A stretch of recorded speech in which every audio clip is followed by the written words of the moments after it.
Այսօր կարծիքի տաղավարում հյուրընկալել ենք Հայաստանի Հանրապետական Կուսակցության ուսանողական կազմակերպության խորհրդի անդամ Սիրունյան Դավիթին։ Նրա հետ կխոսենք ռազմաբյուջեի կրճատման հետևանքների, պատճառների եւ ակնկալվող հետևանքների մասին։ Բարև ձեզ, Դավիթ։ Բարև ձեզ, շնորհակալ եմ։ Եկեք նախ անդրադառնանք մոտ 6 շաբաթ առաջ տեղի ունեցած կառավարության նիստին, երբ ֆինանսների նախարարը վարչապետին զեկուցեց ռազմական բյուջեի կրճատման մասին։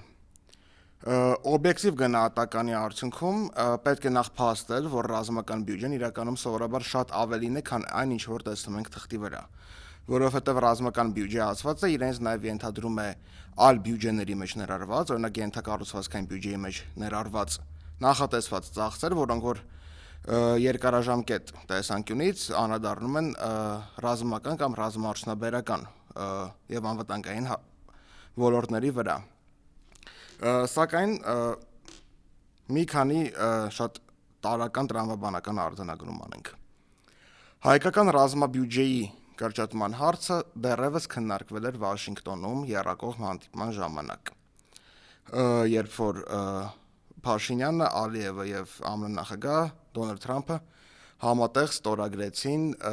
խաղաղության պայմանագրի նախաստորագրման ակտը, այսպես ասված։ Պահանջներից մեկը վերջնական ստորագրման Ադրբեջանի կողմից առաջ քաշված սահմանադրական փոփոխության հարցն է, կամ ինչպես շատերն են կոչում, Ալիևյան սահմանադրության փոփոխությունը։ Դրա բացառիկ կետերից մեկը, որը որ դուրս է բոլոր տրամաբանական նորմերից, դա Հայաստանի ռազմական բյուջեի կրճատումն է։ Նախ, ինչու տրամաբանական չի կրճատել բյուջեն այս հանգամանքում։ Վերջերս որդեգրված հարկային համակարգը թեև սպանում ու գրեթե զրոյացնում է միջին եւ փոքր բիզնեսի համար արկա շուկան, բավականին օպտիմալ տարբերակով հարկեր է կուտակում։ Այսինքն ընդհանուր բյուջեի դեֆիցիտի հարց այս պարագայում կարելի է ասել չունենք։ Տրամաբանական է այդ ռեսուրսները ուղղել ռազմական եւ անվտանգային հարցերին։ Պատճառները շատ են։ Առաջնային կցանկանայի նշել մինչ օրս Բաքուում պահվող ռազմագերիների հարցը։ Տրամաբանական ու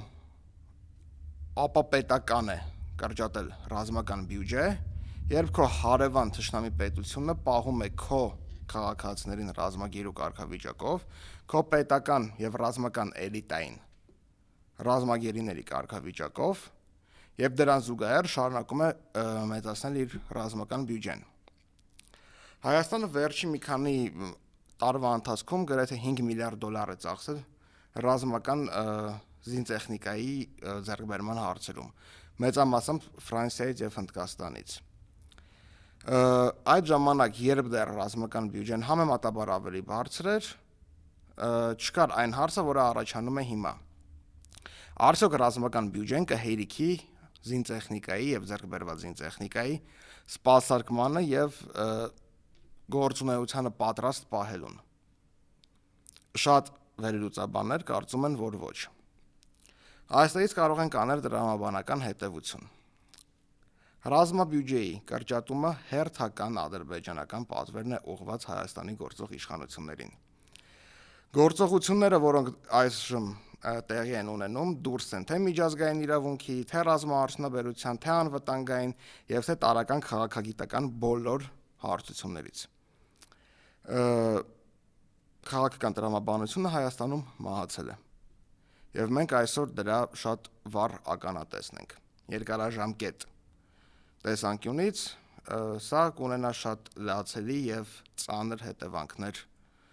Հայաստանի Հանրապետության եւ Հայաստանի Հանրապետության սուվերենության պահպանման համար։ Այս անգամվա համար նախատեսել էի այսքանը, շնորհակալ եմ հրավերի համար, դեռ կհանդիպենք։